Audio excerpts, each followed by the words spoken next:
আসসালামু আলাইকুম, মিদুল রিভিউ সবাইকে স্বাগত। ধরেন আপনার হাতে আছে সর্বোচ্চ 18,000 টাকা। দোকানে ঢুকলেন, একজন বলছে ভাই অফিসিয়াল নিলে সেফ, আরেকজনে বলতেছে আনঅফিসিয়াল ফোন নেন, দামে ডাবল পারফরমেন্স পাবেন। তো এখন প্রশ্ন হচ্ছে কোনটা আসলে লাভজনক, অফিসিয়াল নাকি আনঅফিসিয়াল? আজ এই ভিডিওতে আমরা 4টা বাজেট ফোন নিয়ে আপনাদেরকে একটু ধারণা দেওয়ার চেষ্টা করব, যাতে আপনারা বুঝতে পারেন যে অফিসিয়াল এবং আনঅফিসিয়াল এর মধ্যে কি পার্থক্য থাকতে পারে। আমি আপনাদেরকে 3টা অফিসিয়াল ফোন দেখাবো যেগুলো জনপ্রিয় এবং বাজেটের ভিতর। স্যামসাং গ্যালাক্সি A07, এটা আপনারা সকলেই জানেন। এটা এখন বর্তমান প্রাইস ভেরিয়েন্ট অনুযায়ী 15,299 টাকায় পাবেন।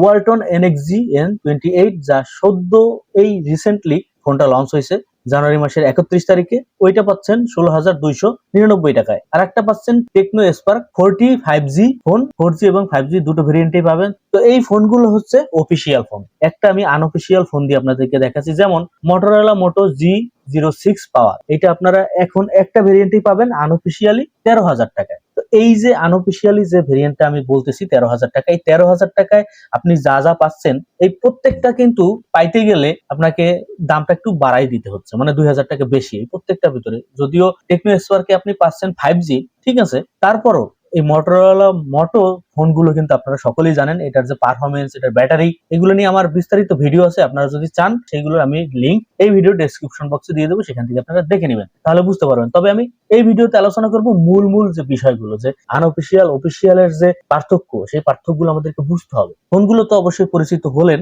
এখন আমরা একটু দেখেন অফিসিয়াল ফোনগুলোতে আপনারা কোন সুযোগগুলো পাচ্ছেন। যেমন নির্ভরযোগ্য ব্র্যান্ড, ওয়ারেন্টি থাকে, পারফরমেন্স মাঝারি হলেও ভালো ব্যাটারি, সফটওয়্যার স্টেবল, এবং একটা ঝুঁকিপূর্ণ ব্যাপারটা কিন্তু আপনি এড়াই যেতে পারেন। যেহেতু আপনারা অফিসিয়াল ফোন কেনেন, কাগজপত্র পান, যেহেতু ওয়ারেন্টি থাকে বা গ্যারান্টি থাকে, আপনি তাদের কাছে কিন্তু সুবিধা পেতে পারেন। আনঅফিসিয়াল ফোনগুলোতে কিন্তু কয়েকটা সমস্যা আছে। যদিও আপনারা শক্তিশালী প্রসেসর, বড় ডিসপ্লে, গেমিং এও এগিয়ে থাকে, ক্যামেরা পারফরমেন্সও চমক দেয়, কিন্তু ওয়ারেন্টি থাকে না। এই ব্যাপারটা হচ্ছে সবচেয়ে ভয়ানক ব্যাপার। কারণ ওয়ারেন্টি থাকলে কিন্তু আপনি ফোনগুলো তাদের কাছ থেকে আপনি সার্ভিসিং পাবেন বা তাদেরকে আপনি জবাবদিহিতার আন্ডারে আনতে পারেন, কিন্তু আনঅফিসিয়াল ফোনগুলোতে আপনি পারতেছেন না। এটা হচ্ছে সবচেয়ে বড় ব্যাপার। এরপর যদি আমি পারফরমেন্স নিয়ে যদি কথাবার্তা বলি, তাহলে সোজা কথা বলতে গেলে আনঅফিসিয়াল ফোনগুলোতে বেশি শক্তিশালী চিপসেট পাওয়া যায়, স্মুথ গেমিংও পাওয়া যায়, দ্রুত অ্যাপ ওপেন, সবকিছু কিন্তু ঠিক থাকে। কিন্তু যে কথাটা আমি আগেই বলছি, যে ওয়ারেন্টির যে ব্যাপারটা থাকে বা গ্যারান্টির যে ব্যাপারটা থাকে, লং টার্ম একটা সাপোর্টের ব্যাপার কিন্তু চলে আসে। আপনি যদি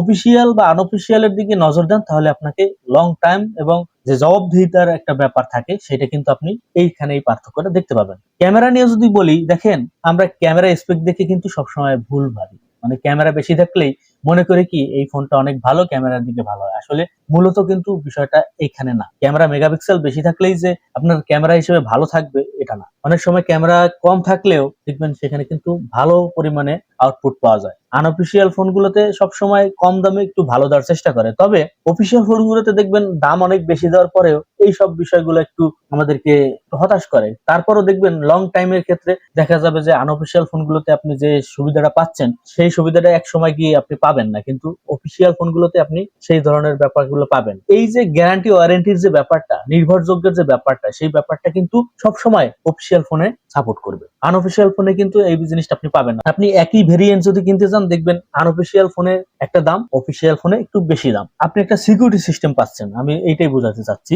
আনঅফিসিয়াল ফোনে অনেক সময় দেখা যায় যে ভিতরে পার্টসের অনেক ব্যাপার ট্যাপার থাকে, দেখা যায় যে অরিজিনাল ফোনটা কিন্তু পাওয়া যায় না। এটা হচ্ছে সবচেয়ে বড় ব্যাপার। কপি ফোন গুলো ধরিয়ে দেয়, এই ধরনের প্রতারণা কিন্তু আমরা অনেক দেখেছি। আর অফিসিয়াল ফোনগুলোতে কিন্তু সার্ভিস সেন্টার থাকে, ওদের নিজস্ব ওয়ারেন্টি কার্ড থাকে, এবং আপনাকে কিন্তু অরিজিনাল প্রোডাক্টটাই দেয়। আর আনঅফিসিয়াল ফোনগুলোতে আপনাকে অরিজিনাল ফোনের পরিবর্তে অন্য ধরনের কপি ফোন অথবা নিম্নমানের ফোন কিন্তু ধরাই দিতে পারে। এটা কিন্তু হয়, এটা আমরা দেখেছি। আনঅফিসিয়াল এবং অফিসিয়াল এর ক্ষেত্রে বড় ধরনের পার্থক্য হচ্ছে এখানে। আপনি কম দামে হয়তো বা আনঅফিসিয়াল ফোনগুলোতে ভালো কিছু দেখছেন, কিন্তু ভিতরে দেখা যায় যে একই ফোন, একই কোম্পানি, একই মডেল, সবকিছু ঠিক থাকে, কিন্তু দাম অনেক পার্থক্য থাকে এই অফিসিয়াল আনঅফিসিয়াল এর কারণে। কিন্তু দেখা যায় কিছুদিন পর সেই অফিসিয়াল ফোনটা লং টার্ম ইউজ করা যায়, আর আনঅফিসিয়াল যে ফোনটা সেটা কিছুদিন পর তার যে ধারণ ক্ষমতা, তার যে স্টেবিলিটি, সেগুলো সে কিন্তু গুণমান হারায়। যাদের কাছে বাজেট কম থাকে তারা একটু চান যে আনঅফিসিয়াল দিয়ে একটু ভালো মানের একটা কিছু করতে, সেক্ষেত্রে আপনি কিন্তু প্রতারণার শিকার হতে পারেন। এই বিষয়টা আপনাকে মাথায় রাখতে হবে।